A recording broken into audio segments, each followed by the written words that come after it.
সকালে দৌড়ায় 5 কিলো, মসজিদে যায় নামাজ পড়ে চেয়ারে, এর নাম হইল মাজুর। কি মানো না? আমি দেখছি সকালে ব্যায়াম করে, বাজারে যায়, সব করে, মসজিদ থেকে চেয়ারে নামাজ পড়ে হাঁটতে হাঁটতে রমনা পার্কে যায় দেখি ব্যায়াম করে। কিরে ভাই, আপনি চেয়ারে নামাজ পড়লেন? মাজায় ব্যথা, কোমরে ব্যথা। এটা তো হইল ভং। কিন্তু কিছু অরিজিনাল রুগী আছে না, কোমর ব্যথা, হাঁটু ব্যথা, নামাজ পড়তে পারে না, সেজদা দিতে পারে না, আছে না?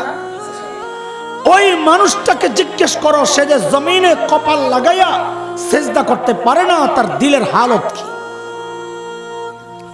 সেজদার মজা যদি কেউ বুঝে, তার তো কলিজা ছিঁড়ে দেওয়ার কথা।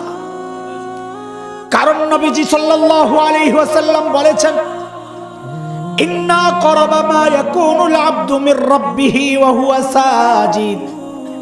একজন বান্দা আল্লাহর সবচেয়ে নিকটে পৌঁছে যায়, আল্লাহর সবচেয়ে নৈকট্য লাভ করে কিসের মাধ্যমে? যখন সে সিজদায় লুটায়। সিজদায় গেল মানে বান্দা আল্লাহর সবচেয়ে কাছে চলে গেল।